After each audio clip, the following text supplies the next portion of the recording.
Pit Senyor, alkansi ko ninyo tungod kay gapayong mo. Unya sa inyong pagpayong, akong makita ang mga tumoy sa payong. Okay lang. Pero sa communication, may man yun ang makakita ko sa inyong mga naong o inyong mga itsura para madasig pod mi sa among pagsangyaw. Pero ayaw tangtanga ang payong, ipadayon. Kay kining akong mata mulusot mansad. Ha? Mga igsuon, niya nakita sa ikatulo nga adlaw sa Misa Novena. O palihog, iisa ang inyong mga kamot, katong gahawid og payong-payong. Kinsa dinhi ang mga makasasala? Ay, salamat. May makasasala tatanan? Oh, salamat. Nindot paminahon nga kitang tanan mo angkon nga makasasala atong pakpakan ang mga makasasala. Salamat. So by accepting that we are sinners, we have the reason to be here. And in fact, in our gospel today, my dear brothers and sisters, LGBT, ang atong ibanghilyo karon nagpahinumdum sa pulong ni Kristo nga nag-ingon, healthy people do not need doctor, but sick people do. I do not come to call the righteous, but sinners. So kita ang hinungdan, ngano ang pulong na himong tao? Ngano ang pulong na himong unod? Ngano si Kristo nagpakatao tungod sa atong mga sala?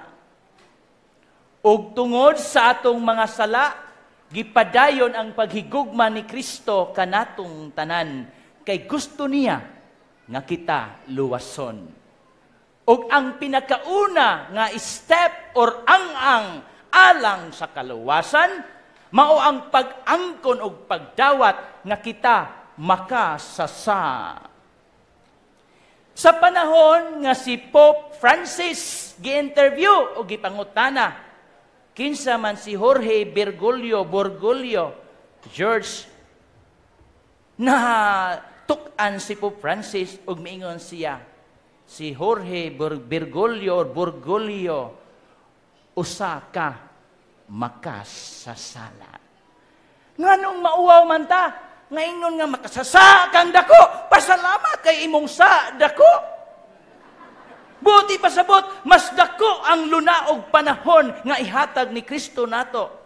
Pero kung ingnon kang makasasa kang gamay, gamay ra pod ang atong panahon ni Kristo nga iyang ihatag nato.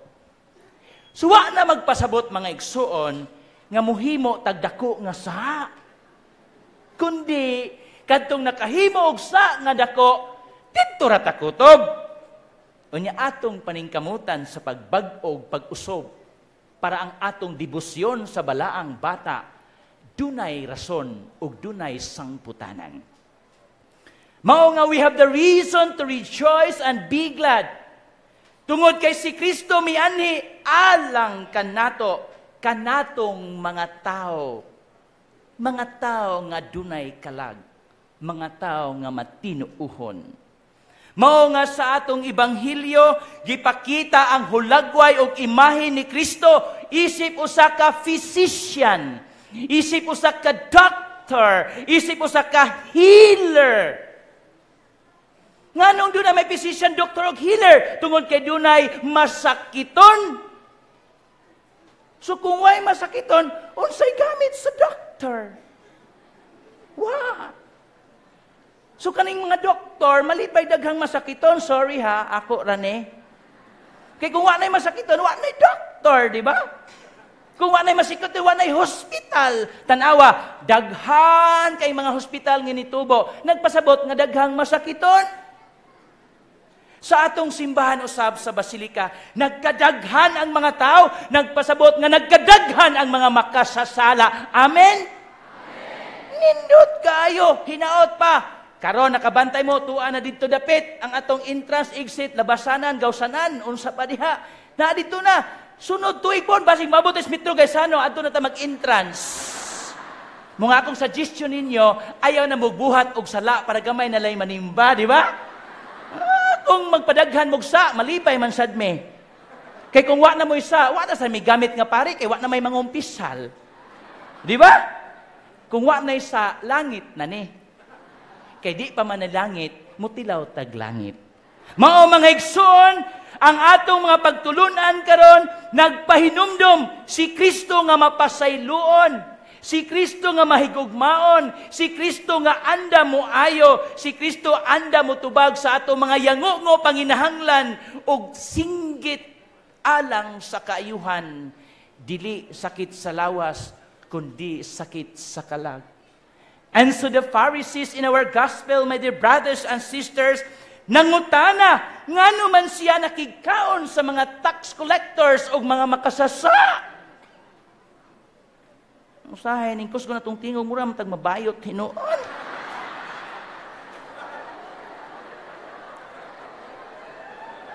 Kanang nangatawa, mga bayot, yun na. Don't worry, I'm one with you. Mao mga igsoon, kitang tao, huyang, dautan, masakitan, makasasala, nanginahanglan kita kusog nga gikan sa Ginoo. Naa ang nature sa Ginoo sa pagtabang sa makasasala. Nausab ang nature sa tao sa pagpangayo sa kapasayloan sa sala. Dili kay miingon nganong mangumpisal man ko nga wa man ko'y sa. Dako nang sa. Mao mga igsoon, dunay istorya sa usa ka tanga nga hapit malunod sa swimming pool. Nakakita ang tao, naluoy siya sa tanga sa ining scorpion, nga nagkabuang og langoy-langoy, midol ang tao, aron iyang tabangan ang tanga. Unya, gipaak siya sa tanga, ningon ang topis. Sorry sa word ha. Nga kang, buang kang tanga ka, ikaw pa'y gitabangan, ikaw pa'y mamaak. Mga igsoon, the lesson is, it is the nature of the tanga to paak. And it is the nature of the person to help. Di ba ka mutabang tungod kay mamaak? Next time, gamit og paagi nga sa imong pagtabang, di ka mapaakan. Amen? Di ka magtanga-tanga sa pagtabang sa tanga. Daghang mga tao sa atong kasinatian, nga atong gipahuwam og kwarta, atong gitabangan, sa luyo di ay, mo'y nidaot nimo. Di ba mga tanga na sila? Ang mga tanga ta, tungod kay dunay tanga. Mao mga igsoon, it is the nature of the scorpion to bite and the nature of man to help. We should continue helping despite sa mga tao nga mubalos og dili maayong pagtagad nato. Ug dado nato sa ikaduhang punto mga igsoon, human sa imahin sa Ginoo nga matinabangon bisan sa atong pagkamakasasala. Wa man mingon si Kristo makasasala man mo gihapon, di na lang ko. But He gave up His very own self for us to be saved. Mao mga igsoon, dunay istorya sa usa ka bata dito sa Thailand nga inyo makita sa mass media. Naniud to na ba mo? Wa pa mo naniud to? Amo, muhunong na kugwali. Kung mingo mo ninyo to, padayon ko. Anyway, dihay istorya sa kabata sa Thailand, mga igsoon, nga misod sa usa ka butika, og nakapangawat siya og sirap og tablitas. Nasakpan sa tindira, gikuha ang tablitas og sirap, gingnan, ikaw kawatan! Siyempre, wag goodbye, di kawatan. Nakitaan sa usa ka vendor sa kilid, sa iyang bata nga gitulisok, gilabon-labon, gikuha ang iyang nakuha. Ningon tong tindiro, unsa may problema? Gikawat akong baligya. Ningon ang bata, akong mama nagmasakiton. Akong itambal sa akong mama. See? Tungod sa sakit, mangawat. Hinungdan, rason ba na mga igsoon? Nga mangawat lang ta kadunay masakiton? Og mao to, nga ang bata nasakpan, miduol ang vendor, mingon siya, pila ba na tanan? Muni kantidad. Nikuha siya iyang kwarta nga halin, kulang mikahanhan siyang bata nga punin gihatag sa tindira sa maong butika o gibayran. Bayre o ihatag na nato ning tambal. Gikuha ang tambal sa vendor nga lalaki. Unya gingnan niyang anak nga babay, dali, tagay ko veggie soup, tagay ko kanang putos putos sa sabaw nga utan, dali. Gihatag sa bata nga gikuha niya uban sa utan og katong sirap og katong tablitas gihatag sa bata. Ang bata mitutok og mitan-aw niya nga wala daghang istorya, basig nga ibog to, diyong midagan. Sayang pagdagan, giputol ang istorya og mipadayon ang istorya sa usa ka vendor. Nga usa ka adlaw ni ana diha na say buang nga miadto. Kay suki man nila ningon tong bata, pa paglingi niya buang nangayog sudan, gitagaan sa tatay. Human og hatag sa sudan, na-collapse ang tatay. Nauntog na ospital. Human ato sa ospital, dito gitagaan sila sa bayranan sa ilang bill. Ug ang bayranan sa ilang bill is 792,000 bahts. Di man na sa ato, murag sa Taiwan man na dapit. 1,000 pero gamay ra gud na, no? Baht. Dili abat, baht, BETT. Wa ko kibaw sa meaning anak niya. Bahts. Pagtanaw sa bata, di man siya ka-afford. Di nakatulog ang bata, samtang wa pa siya matulog, iyang ibaligya tong ilang tindahan for sale. Human niya mga igsoon, pagkabaligya lang tindahan, di gyapon ka paiko sa iyang pagmata, sa iyang resita bill nga $792,000 bahts. Di na iniabot nga lain nga bill. Og ang ilalom sa bill, unsa nakabutang? Zero balance. Di na tinga ang bata diin man eh. Nga gibutang dito, your billing hospital bill has been paid, fully paid, 30 years ago. Tungod kay ang katong bata nga nasakpan nga nangawat, nga gitagaan sa atong tindiro, niadtong syrup, tambal og utan nga sabaw, nahimong doctor. Wa niya pabayri mga igsoon, ganahan mo, pangawat mo, ba't mahimo mong doktor? Dili ang punto mo sa atong pagkamanggihatagon, dili kita magpaabot og balos. Og muni nahitabo. Og ang atong Ginoong Hesukristo manggihatagon, og ang atong gibaos sa. Og dadon ko kamo sa ikatulong nga punto para ato na kining undangon ang atong istorya. Sa ikatulong mga igsoon, kadto motoy punto sa giingon sa atong tema, inspiration. Atong tema to, inspiration of renewed disciples. We can be a renewed disciples if we know how to give and share. And to the third point of new evangelization, hibaw ba mo sa istorya or background kanang atong gikasikatan ron nga Lodi, Werpa, Petmalo. Hibaw mo sa istorya? Wa mo hibaw? Ako chismoso, na ako'y idea. Basig hibaw pod mo. Mao ni istorya. Ang alamat ng Lodi, Werpa at Petmalo. Basin ninyo, muna inyong mahinumduman, Puryagaba. Tumawag ang daddy ni Malu sa kanya. Kring, kring, kring. Lubat man mo nang murag paos. Kring, kring. Ingon si daddy, hello Malu. Ingon dayon si Malu, Lodi. Ingon si daddy, puntahan mo nga ako Malu. Sabi ni Malu, where pa? Sabi ni daddy, sa pet shop. Sabi ni Malo, ano bibilhin mo di? Sabi ni daddy, pet Malo.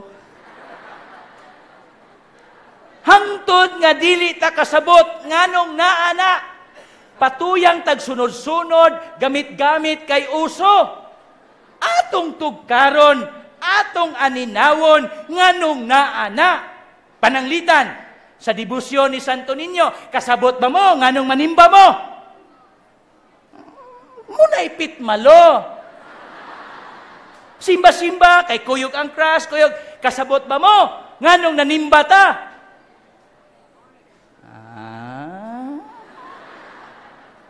Og mga igsoon, kinanglan atong hinumduman, unsa kabililhon ang kasaysayan sa Santo Niño. Sa kasaysayan sa Katoliko nga pagtuo, dinhi sa nasod nga Pilipinas, ilabi na gayud, sa isla ug dakbayan sa Sugbo. Mao nga kini atong misa Englishman, gabi ni saya ko. Gabi ni saya ko ka mas nindot. Sama sa mais ang atong pagpangagot sa pagsangyaw o pagpahibalo. Unsa ang atong gituuhan. Unya inikanta sa Batubalani, tanawa, ayaw mong paniklap-niklap, lingi-lingi, kinsay gwapo o gwapa. Tanawa ang message sa Batubalani para atong matugkan. Nganong ang siyam ka buadlaw atong balik-balikan. Bisan ang traffic na usob, wa ta magpada sa traffic. Ganahan ninon kitag malayo, kay mas dugay ang atong holding hands. Pug adto diyo tuyok-tuyok, hala tuyok-tuyok, gaspin na tuyok-tuyok, habot inig-abot sa basilika kalawat, o di ba? Holding hands, kalawat. Di ba where pa? Mao na mga igsoon, kung wa ta kasabot nganong manimba ta, sayang ang atong tinuuhan, katawan tas laing tinuuhan, biay-biayon tas laing tinuuhan, o kita rasab ang hinungdan nganong ingon anaon ta, mga ludiha mo. Og tuguti ako sa pagpadayon sa hapit na gyud mudunggo na kong pagpaambit. Og masunod nga punto mga igsoon, kining social media. Naatay Facebook, Messenger, Instagram, Viber, nga atong gamiton. Unsay ipamutang diha? Naglagot ko sa akong mama, wa ko tugti. Nagkuan ko sa akong kuan nga wa. Pwede ba? Hangyo lang. Ha? Gawas nun man mo. Hangyo lang. Kung mo post mo sa Facebook, kanang makadasig. Di nang makalagot, makaduol, makaluya, makasapot, makatingkag og buhok, makadiskayaw na. Kanang maka-encourage ba nga, wow, inspired kay ko sa wali ganina. Katama, no? Wala ba? Wow, inspired kay ko sa kuan ganina. Kana mo'y nindot. Ayaw nang, wa ko'y kaon, wa ko'y purya. Nung sakay kong jeep ganina, I'm feeling sad. Don't share that. Imuha lang na kay mudaghang sad ina. I'm happy do. Kana atong ipakanap ang mga maayo ug positibong pagbati, dili ang mga dautan. Makakitag basura, picturean i-Facebook. Ato mo sa Ayala, picturing Ayala. Ayaw tong may tugasano nga nasunog. Katong kilid, di ba nindot? Pero unsay rason nga nung nag-Facebook ta? To divert our attention. But deep inside is a heart that is empty and craving the forgiveness of the Lord. Amen? Amen. Tanaw nga, ano sa pa ni humaning paria? Unya mga igsoon, atong gamiton, ang mga ingon-ani nga mga social media, dili sa fake news o pagpanglibak sa atong silingan. We are talking about new evangelization, so we have to use them social media. Dili sa pagpang-atake, pagpanaot sa uban. Kung dili, uy, ang gospel ron, maubaya ni, na-touch ko. Huwag inyo nang i-Facebook, oy, mga born again naman ako igsoon, oy, basta mag-Facebook, ay magpatuo. Mao mga igsoon, tuguti ako sa pagtakop sa akong pagpaambit, kay alas 12 na pasado gamay. Ang akong pagpaambit, akong baliktan-awon ang istorya sa robot. Kadungog mo sa robot? Kadungog na mo, no? Okay, ingon yung wala. Ang istorya sa robot, doon ay invento, ang robot nga manakop og kawatan. Balo na mo, no? Ang robot nga manakop og kawatan, gibutang sa USA, in 2 hours, nakadakop og 100 kakawatan. Gitistingan sa Japan, in 2 hours, nakadakop og 20 kakawatan. Maayo ni nga robot, maayong manakop. So, gibutang nila sa Pilipinas. Gibutang nila ang robot sa Cebu. Labi na kay daghang kayong tao, inig sinulog. O niya, nidesign mo na pag sa kolon, ibutang. O ang robot, mga igsoon, in 2 hours, kiba mong pila nadakpan. Di ba, walay nadakpan. Nga naman, 2 minutes pa lang ang robot, gikawat na. Unya, malipay mo? Ngang nangawat, taga Cebu? Mga dibuto ni Senyor Santo Niño? Malipay mo? Ikaduha, robot nga bakakon. Robot nga managpa kung dunay bakakon. Mao nga gibutang ang robot usa ka tatay nakapait og robot nga maayo ni kay manguan og robot managpa. Gidala niya siyang balay gikan sa Japan. Pag abot dito iyang gitistingan. Ningon din ang nanay, anak diin magkagikan. Ingon din ang anak, magikan mi nga nag group study, pak gisagpa sa robot. Ingon ang tatay, baka ako ni kong bata ay. Nawa kibalo ang bata, nakatong robot managpa. Unya pag abot sa iyang nanay, sus pagkabakako ning akong anak sa among panahon sa una, wa gyud mi gibuhat samtang wa pa makasal, gisagpa na sad ang nanay. Ningon ang tatay, pastilan, Ginoo ko. Gisagpa akong anak ug akong asawa. Ako ka. Yung kapariho lang mo anak ug inahan mga bakakon. Ako gyud, more pa. Wa gyud koy babay nga akong ginatilawan kun yang inyo yung nanay, sagpa oy kaliwag kanan. Ikaduhang robot. Ikatulong robot. Robot nga mo detect og mahuyang. Usa ka higayon ni ana basta dunay mahuyang, iya yung dakpon.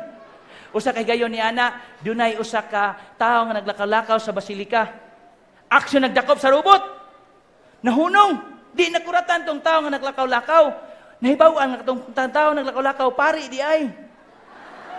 Niya katong pari nga naglakaw-lakaw, itago na to sa pangalan nga ako di ay. Pag-ana sa robot, di nakuratan kay nganong nay robot. Nya katong robot manakop kung dunay bayot or mahuyang. Paglikay, unsa man nang tanaw sa mataw niya, nihunong. Salamat sa Ginoo. Kasi atol sa akong pag-agi, ang robot lubat.